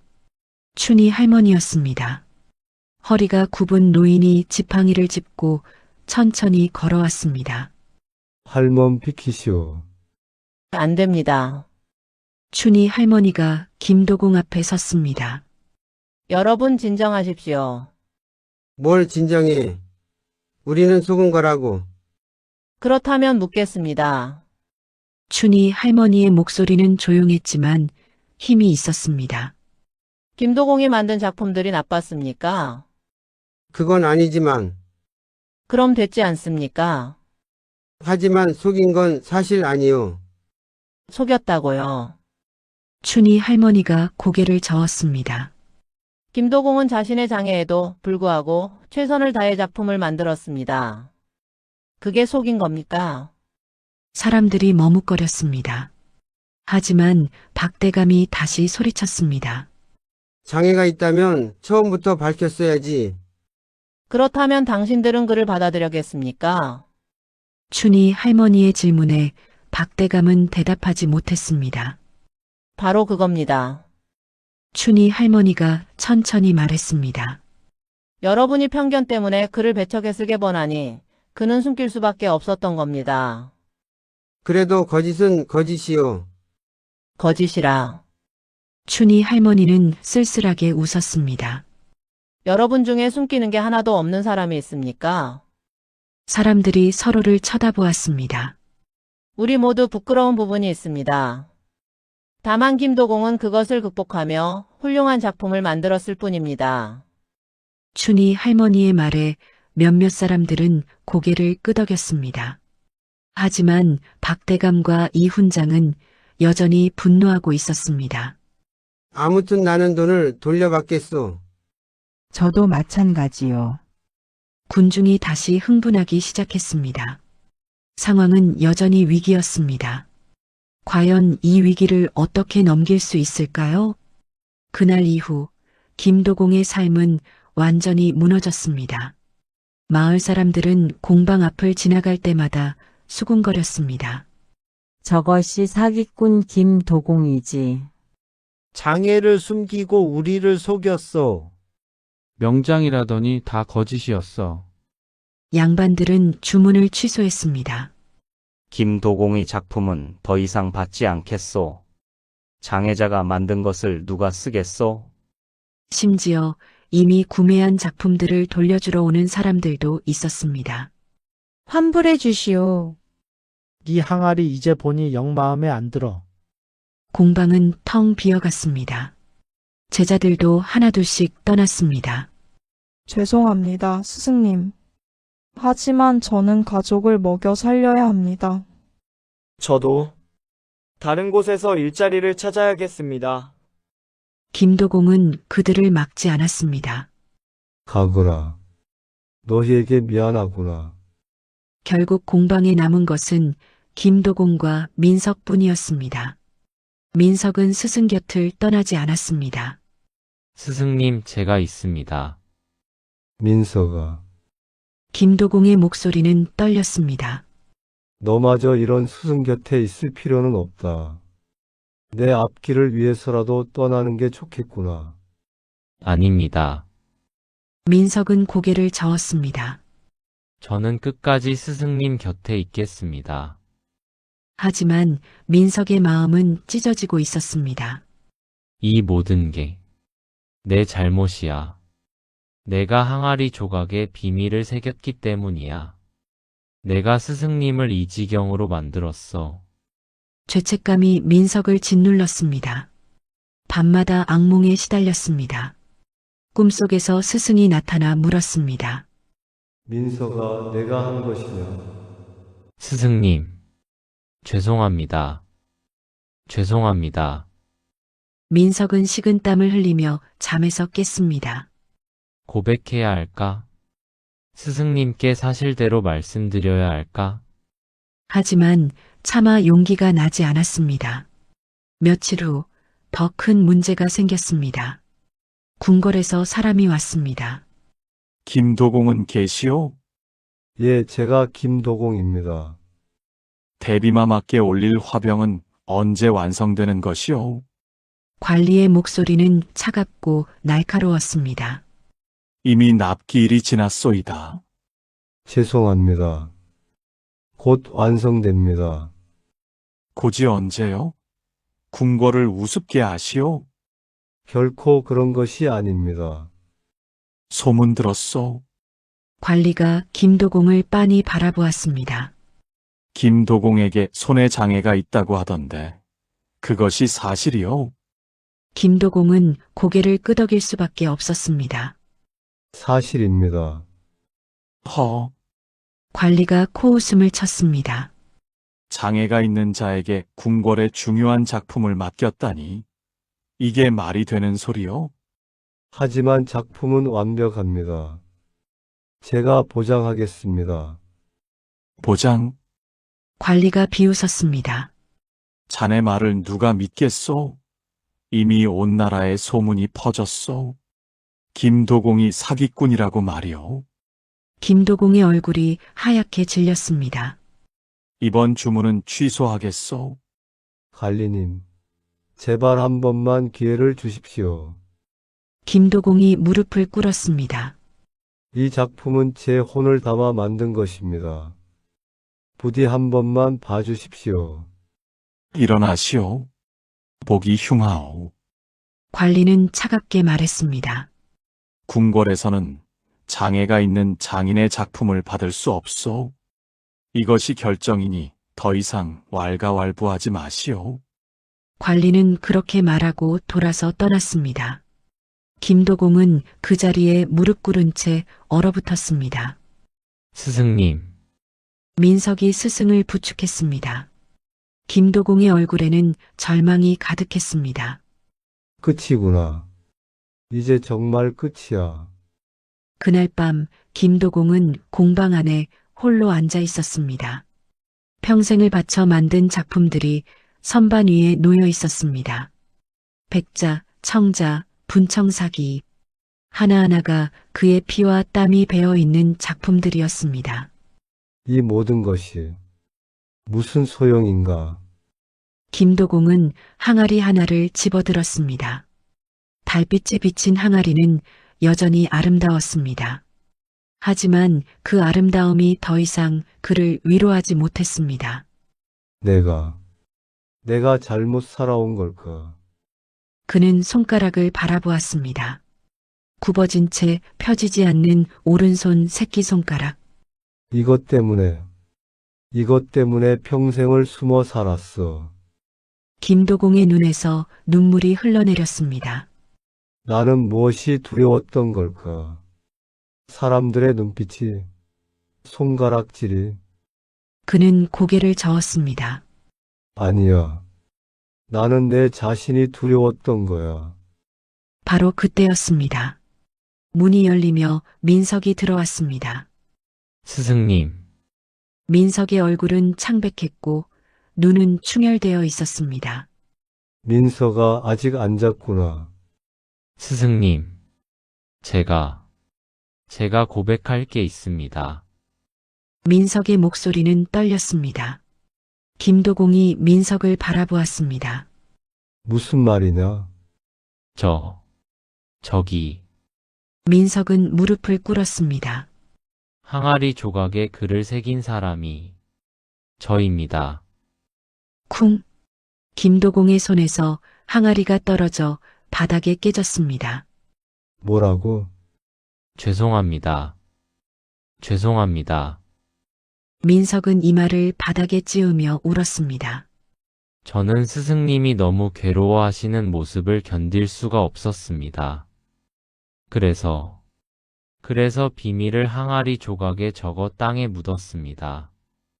김도공은 말없이 민석을 내려다보았습니다. 하지만 제 생각에는 비밀이 밝혀지면 스승님이 이 고통에서 벗어나실 수 있을 것 같았습니다. 고통에서 벗어난다고? 김도공의 목소리는 차가웠습니다. 이것이 벗어난 것처럼 보이느냐? 죄송합니다. 저는 어리석었습니다. 민석은 소리내어 울었습니다. 스승님, 저를 벌해 주십시오. 죽여 주십시오. 김도공은 한참을 민석을 바라보았습니다. 그의 얼굴에는 복잡한 감정들이 스쳤습니다. 분노, 배신감, 그리고 안타까움. 민서가. 예. 고개를 들어라. 민석이 고개를 들었습니다. 얼굴은 눈물로 범벅이었습니다. 김도공은 민석의 어깨에 손을 얹었습니다. 너는 나를 위해 한 것이구나. 스승님. 비록 결과는 이렇게 되었지만 내 마음은 이해한다. 김도공의 눈에서도 눈물이 흘렀습니다. 하지만 민서가. 예. 이제 나는 모든 것을 잃었다. 명성도 제자들도 미래도. 김도공의 목소리는 떨렸습니다. 그러니 이제 너도 가거라. 아닙니다. 저는 가지 않겠습니다. 민석이 소리쳤습니다. 제가 저지른 일입니다. 끝까지 책임지겠습니다. 책임? 김도공은 쓸쓸하게 웃었습니다. 이제 책임질 것도 남지 않았다. 공방도 곧 문을 닫아야 할 것이다. 그럼 저와 함께 다시 시작하시지요. 다시 시작. 예. 저희 둘이서 작은 공방이라도 차리고. 민서가. 김도공이 민석의 말을 끊었습니다. 나는 이제 지쳤다. 더 이상 싸울 힘이 없다. 스승님. 그러니 제발 나를 혼자 있게 해다오. 김도공은 돌아서서 공방 안쪽으로 들어갔습니다. 민석은 그 뒷모습을 멍하니 바라보았습니다. 쓸쓸한 등, 무너진 어깨. 내가 스승님을 이렇게 만들었어. 민석은 바닥에 주저앉아 울었습니다. 다음 날 아침, 마을 어귀에 방이 붙었습니다. 박대감이 내건 방이었습니다. 김도공은 사기꾼이다. 그의 작품을 구매한 자는 모두 환불을 요구할 것이며 앞으로 그와 거래하는 자는 마을에서 배척할 것이다. 방을 본 사람들이 수군거렸습니다. 대감께서 아예 김도공을 끝장내려는 모양이야. 당연하지. 자기 육순 잔치를 망쳤는데. 이 훈장도 거들었습니다. 사기꾼은 마땅히 벌을 받아야지요. 그는 마을 사람들 앞에서 연설을 했습니다. 여러분, 우리는 속았습니다. 김도공은 장애를 숨기고 우리를 기만했습니다. 맞아. 사기꾼이야. 이제 김도공을 이 마을에서 쫓아내야 합니다. 우리 마을의 명예를 위해서라도. 군중이 점점 흥분했습니다. 쫓아내자. 공방을 불태워라. 마을에서 나가라. 저녁 무렵 성난 군중이 공방으로 몰려왔습니다. 박대감과 이 훈장이 앞장섰습니다. 김도공, 나오시오. 공방 문이 천천히 열렸습니다. 김도공이 나왔습니다. 그의 얼굴은 초췌했고 눈빛은 생기를 잃었습니다. 무슨 일이십니까? 무슨 일이냐고? 박대감이 비웃었습니다. 자네는 이 마을이 수치요. 당장 떠나시오. 떠나라고요. 그렇소. 우리는 사기꾼과 함께 살 수 없소. 군중이 외쳤습니다. 나가라. 사기꾼. 마을에서 썩 꺼져. 김도공은 군중을 둘러보았습니다. 한때 자신의 작품을 칭찬하던 사람들, 존경한다고 말하던 사람들, 이제 그들의 눈에는 경멸과 혐오만이 가득했습니다. 알겠습니다. 김도공이 조용히 말했습니다. 떠나겠습니다. 스승님, 민석이 뛰쳐나왔습니다. 안 됩니다. 이것은 스승님의 공방입니다. 평생을 바친 곳입니다. 민서가 됐다. 김도공이 민석을 말렸습니다. 이미 끝난 일이다. 하지만 나는 지쳤다. 더 이상 싸우고 싶지 않다. 김도공의 목소리는 텅 비어 있었습니다. 짐을 싸거라. 우리는 떠난다. 어디로 가시려고요? 어디든. 이곳이 아닌 곳으로. 군중은 환호했습니다. 잘했어. 드디어 저 사기꾼이 떠나는구나. 박대감은 만족스러운 표정으로 팔짱을 꼈습니다. 역시 정의는 승리하는구먼. 이 훈장도 웃으며 고개를 끄덕였습니다. 당연한 결말이지요. 하지만 군중 뒤편에서 춘희 할머니는 고개를 떨구고 있었습니다. 이것이 정의란 말인가? 그녀는 쓸쓸하게 중얼거렸습니다.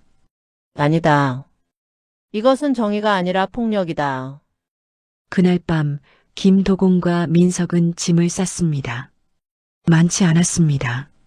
옷가지 몇 벌과 최소한의 생필품, 그리고 김도공이 가장 아끼던 작품 몇 개. 스승님, 이것들은 민석이 선반 위의 작품들을 가리켰습니다. 두고 가거라. 하지만 스승님께서 평생을 바쳐 만든 것들인데. 이제 그것들도 의미가 없다. 김도공은 작품들에서 눈을 돌렸습니다. 아름다움이 무슨 소용인가. 사람들이 그것을 인정하지 않는데. 두 사람은 새벽에 마을을 떠나기로 했습니다. 아무도 보지 않을 때 조용히 쓸쓸하게 민석은 짐을 지고 스승을 따랐습니다. 가슴이 찢어지는 것 같았습니다. 이 모든 게 내 잘못이야. 내가 스승님을 이렇게 만들었어. 내가 스승님의 인생을 파괴했어. 죄책감이 민석을 짓눌렀습니다. 밤이 깊었습니다. 공방은 텅 비었고 물레는 멈춰 있었습니다.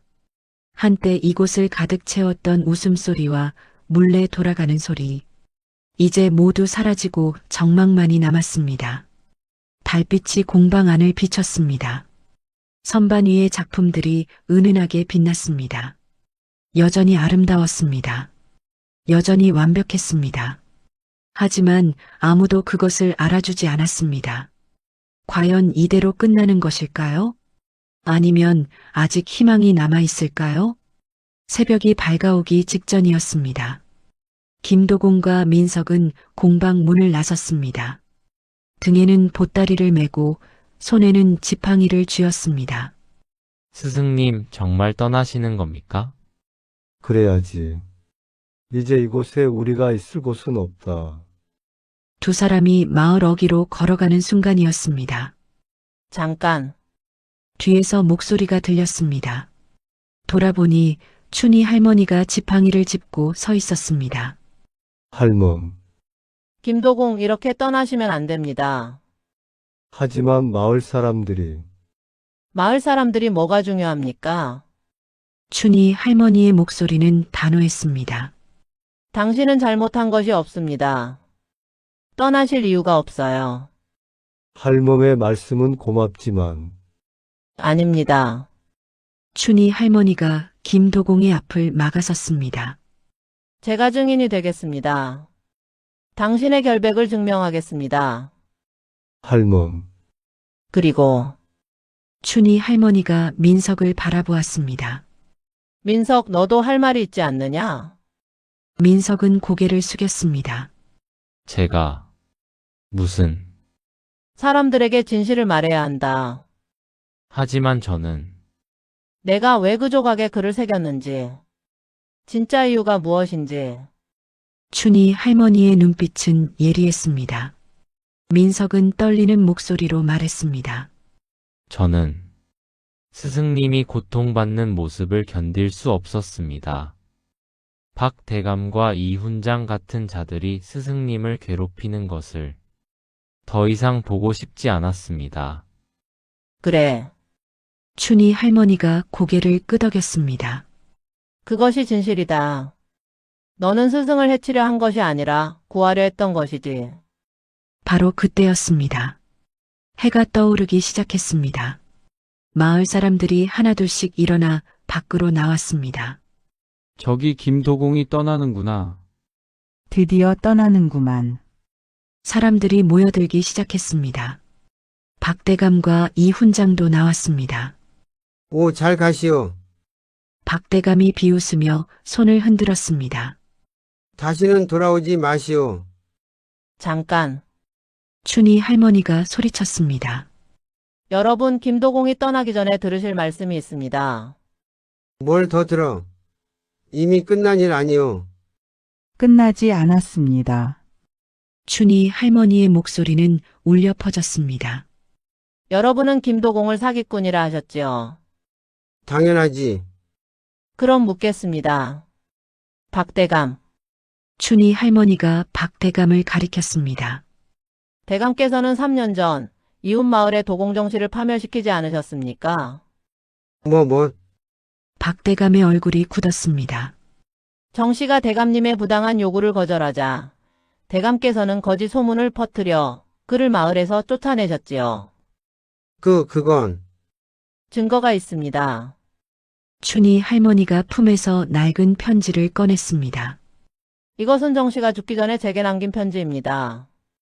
여기에 모든 것이 적혀 있습니다. 사람들이 웅성거리기 시작했습니다. 정말인가?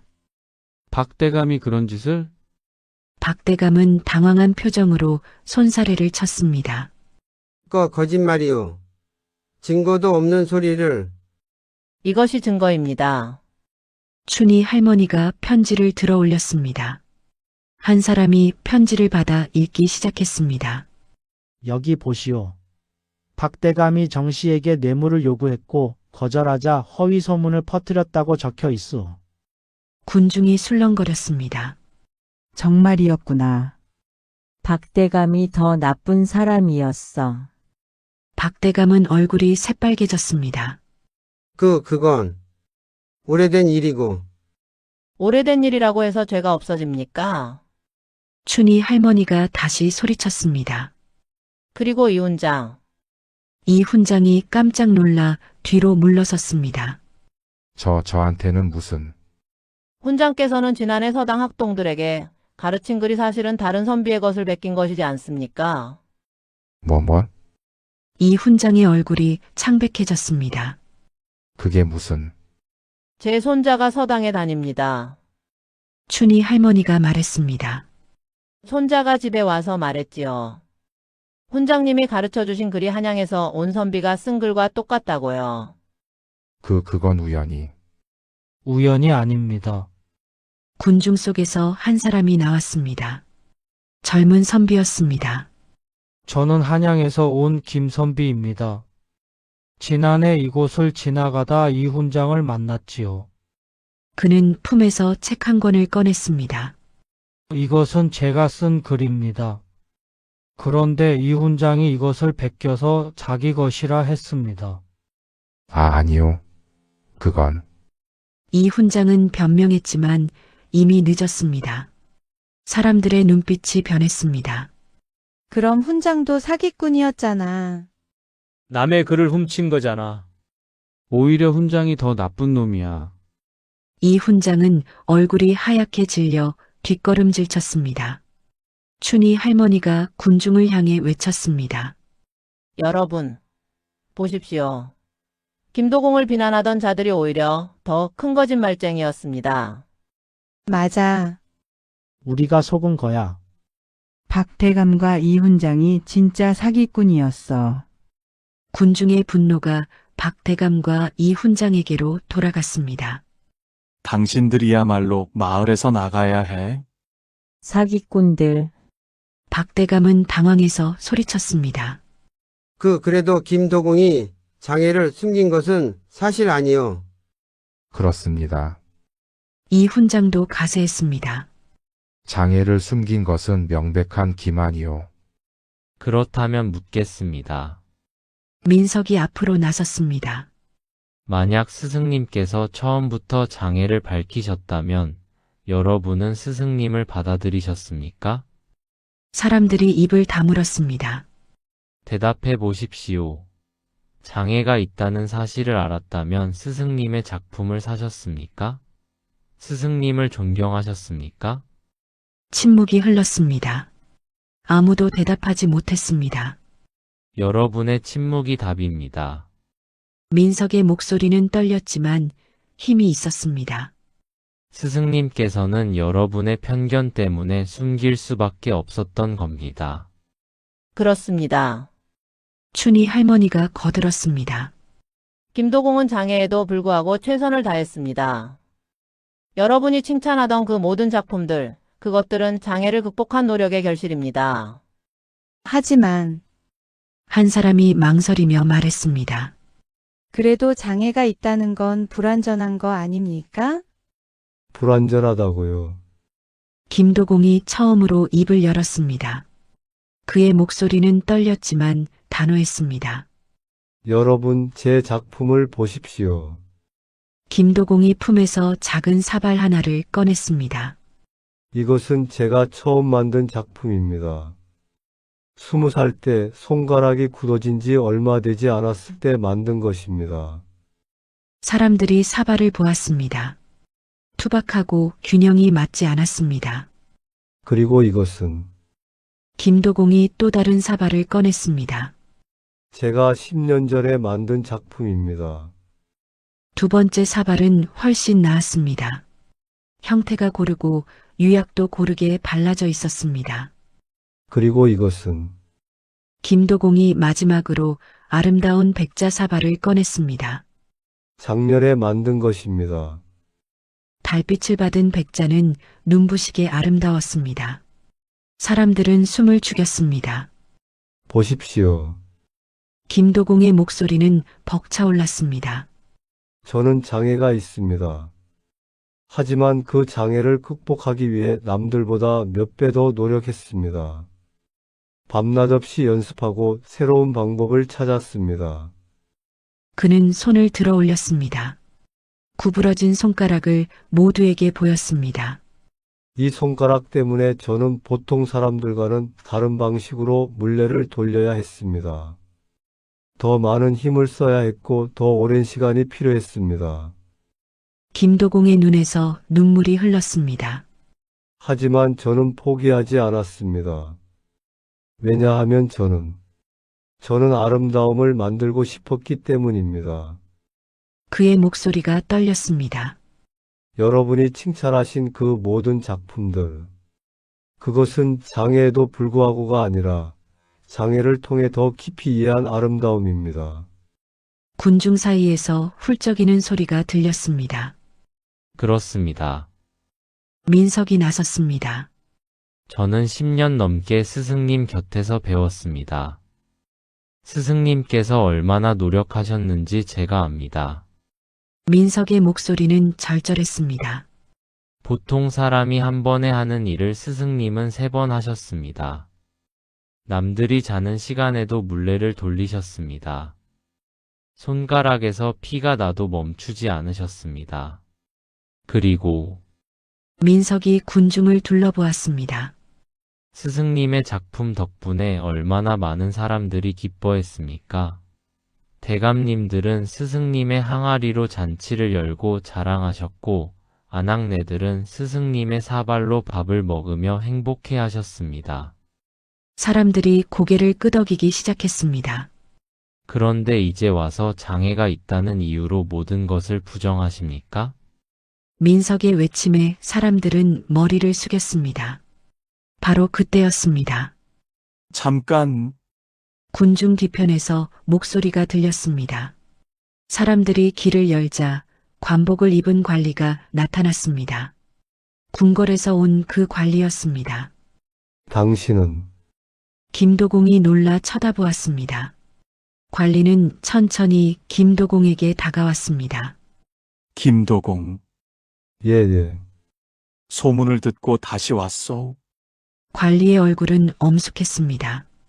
그리고 직접 확인하고 싶었소. 관리는 김도공의 손을 바라보았습니다. 구부러진 손가락을. 정말이었구려. 손에 장애가 있으시오. 김도공은 고개를 끄덕였습니다. 예. 관리는 잠시 침묵했습니다. 그러다가 천천히 입을 열었습니다. 사실 저도 어릴 적 사고로 왼쪽 다리를 다쳤습니다. 예. 사람들이 놀라 관리를 쳐다보았습니다. 관리는 도포 자락을 걷어 올렸습니다. 다리에는 깊은 상처 자국이 있었습니다. 지금은 걸을 수 있지만 어릴 때는 절뚝거려야 했습니다. 주변 사람들은 저를 불구자라고 놀렸지요. 관리의 목소리는 쓸쓸했습니다. 하지만 저는 포기하지 않고 공부했습니다. 남들보다 몇 배 더 노력했습니다. 그래서 지금 이 자리에 있습니다. 관리가 김도공을 바라보았습니다. 김도공, 당신을 보니 젊은 시절 제 모습이 떠오릅니다. 관리님, 당신은 장애를 핑계로 삼지 않았습니다. 오히려 그것을 디딤돌로 삼아 더 높이 올라갔습니다. 관리는 깊이 고개를 숙였습니다. 제가 당신을 오해했습니다. 용서해 주십시오. 김도공은 눈물을 흘리며 관리를 부축했습니다. 아닙니다. 괜찮습니다. 관리는 품에서 서찰을 꺼냈습니다.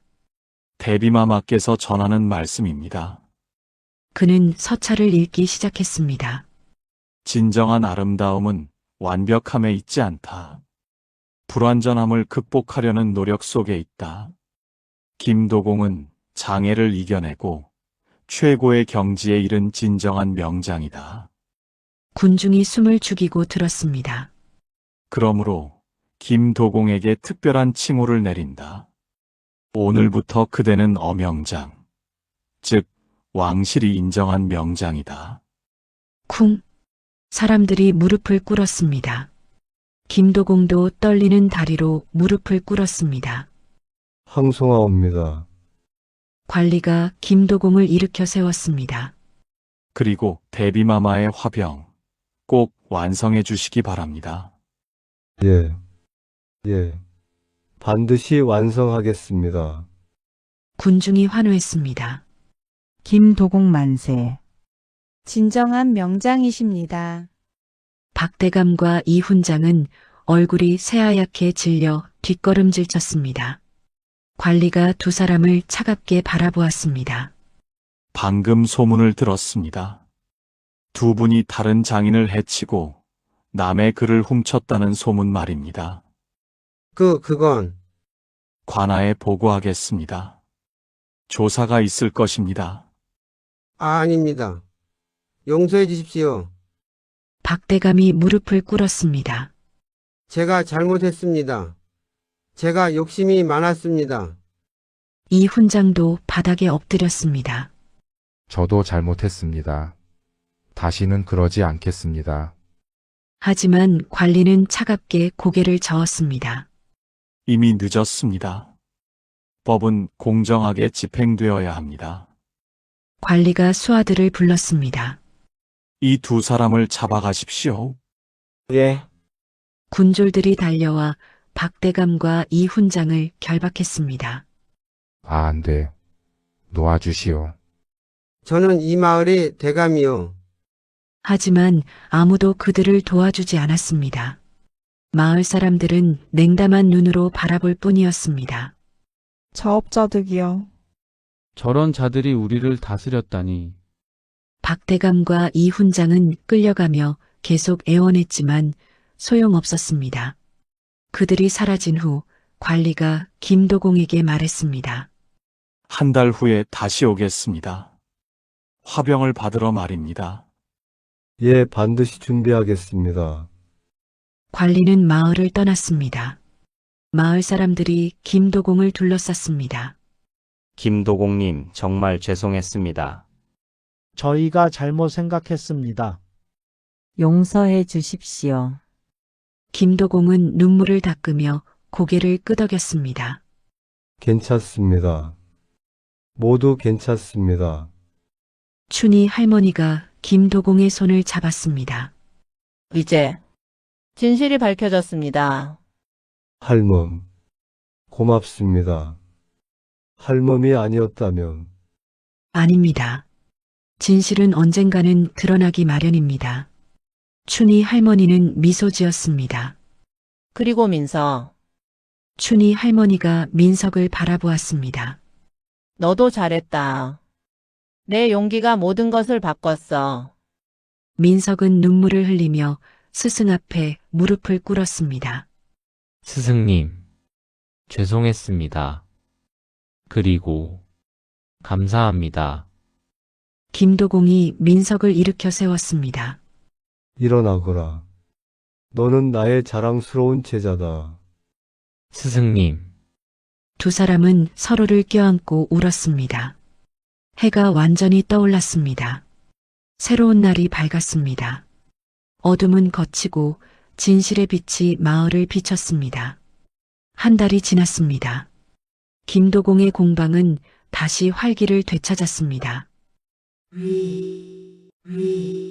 물레 돌아가는 소리가 경쾌하게 울려 퍼졌습니다.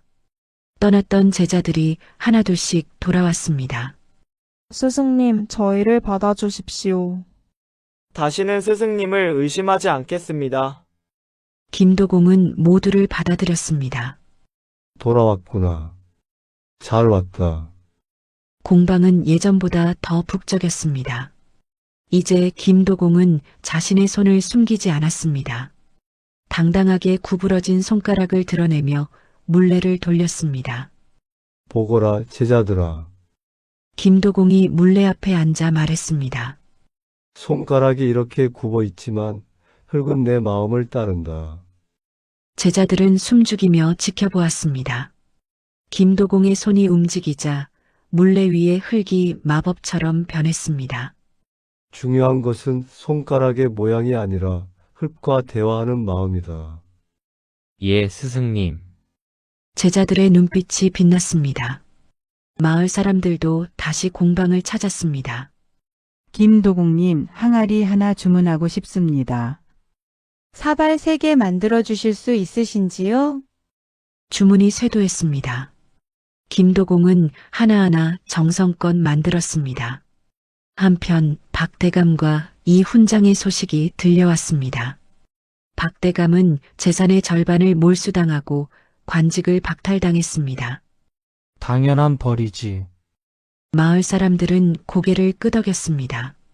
정씨 도공을 해친 죗값이야. 박대감은 초라한 옷을 입고 자신의 집 뒤편 작은 방에서 살게 되었습니다. 하인들도 모두 떠났고 화려했던 저택은 텅 비었습니다. 어느 날 박대감은 부엌으로 가서 밥을 지으려 했습니다. 처음 해보는 일이라 서툴렀습니다. 이것을 어떻게 하는 거지? 그때 선반 위에 놓인 사발이 눈에 들어왔습니다. 김도공이 만든 사발이었습니다. 몰수를 면한 몇 안 되는 물건 중 하나였습니다. 박대감은 사발을 집어들었습니다. 달빛을 받은 사발은 여전히 아름다웠습니다. 이것을 박대감의 눈에서 눈물이 흘렀습니다. 내가 얼마나 어리석었던가. 그는 사발을 꼭 껴안았습니다. 진정한 가치를 알아보지 못하고 편견에 사로잡혀. 박대감은 그날 밤 오랫동안 울었습니다. 자신의 교만과 어리석음을 뉘우치며 이 훈장도 마을에서 쫓겨났습니다. 서당 훈장 자리를 빼앗기고 떠돌이 신세가 되었습니다. 양 한 푼만 주시오. 한때 거드름을 피우던 선비가 이제는 거지가 되어 길거리를 헤맸습니다. 어느 날 그는 어느 마을 주막 앞을 지나가다 멈춰 섰습니다. 주막 안에 김도공이 만든 항아리가 놓여 있었습니다. 꽃이 꽂힌 아름다운 항아리. 저것이 이 훈장은 항아리를 한참 바라보았습니다. 내가 비웃었던 것이 진정한 예술이었구나. 그는 무릎을 꿇고 항아리를 향해 절을 했습니다. 용서하십시오. 제가 잘못했습니다. 지나가던 사람들이 이상하게 쳐다보았지만 이 훈장은 계속 절을 했습니다. 며칠 후 궁궐에서 관리가 다시 찾아왔습니다. 김도공, 화병은 완성되었습니까? 예, 여기 있습니다. 김도공이 조심스럽게 보자기를 걷어냈습니다. 아름다운 백자 화병이 모습을 드러냈습니다. 관리는 숨을 죽였습니다. 이것은 화병은 완벽했습니다. 하얀 몸체에 은은한 청화 문양, 봉황이 날아오르는 모습이 그려져 있었습니다. 대단합니다. 정말 대단합니다. 관리가 감탄했습니다. 이것이야말로 최고의 작품입니다. 관리는 화병을 궁궐로 가져갔습니다. 며칠 후 다시 소식이 왔습니다. 대비마마께서 크게 기뻐하셨습니다. 정말입니까? 그리고 이것을 전하라 하셨습니다. 관리가 비단 보자기에 싼 물건을 건넸습니다. 김도공이 보자기를 열자 금으로 만든 패찰이 나왔습니다. 어명장. 그 글자가 빛났습니다. 이것은 왕실이 인정한 최고의 장인에게만 주는 패찰입니다. 항송하옵니다. 김도공은 눈물을 흘리며 패찰을 받았습니다. 그리고 이것도 관리가 무거운 주머니를 건넸습니다. 상금입니다. 대비마마의 하사품입니다. 제자들이 환호했습니다. 스승님, 축하드립니다. 정말 대단하십니다. 마을 전체가 김도공을 축하하기 위해 잔치를 열었습니다. 춘희 할머니가 앞장서서 준비했습니다. 오늘은 우리 마을의 영광스러운 날입니다. 마을 사람들이 모였습니다. 음식과 술이 차려졌고 노래와 춤이 이어졌습니다. 김도공은 마을 사람들 앞에 섰습니다. 여러분, 사람들이 조용해졌습니다. 저는 오늘 여러분께 감사드립니다. 무슨 말씀을 하시는 겁니까? 저희가 스승님께 죄송한 일을 했는데. 아닙니다. 김도공이 고개를 저었습니다. 오히려 이번 일을 통해 저는 깨달았습니다. 무엇을요? 제가 평생 숨기고 살았던 것은 제 손가락이 아니라 제 마음이었습니다. 김도공의 목소리는 벅찼습니다. 저는 두려웠습니다. 사람들이 저를 어떻게 볼까? 제 약점을 발견하면 어떻게 될까? 그는 자신의 손을 들어 올렸습니다. 하지만 이제 알았습니다. 진정한 약점은 불완전한 손가락이 아니라 그것을 숨기려는 두려움이었다는 것을. 사람들은 숙연하게 들었습니다. 그리고 깨달았습니다. 진정한 아름다움은 완벽함이 아니라 불완전함을 받아들이고 극복하려는 노력 속에 있다는 것을요. 김도공은 미소 지었습니다. 여러분, 우리 모두는 불완전합니다. 각자 약점과 상처가 있습니다. 하지만 그것을 숨기지 말고 인정하십시오. 그리고 그것을 디딤돌로 삼으십시오. 스승님, 사람들의 눈에 눈물이 맺혔습니다. 저 역시 이제부터는 제 손을 부끄러워하지 않겠습니다. 오히려 자랑스럽게 여기겠습니다. 왜냐하면 이 손으로 많은 사람들을 기쁘게 해 주었으니까요. 박수가 터져 나왔습니다. 김도공 만세. 진정한 명장이십니다. 잔치는 밤늦게까지 이어졌습니다. 다음 날 김도공은 민석을 불렀습니다. 민석아, 예, 스승님. 너에게 줄 것이 있다. 김도공은 금으로 만든 패차를 꺼냈습니다.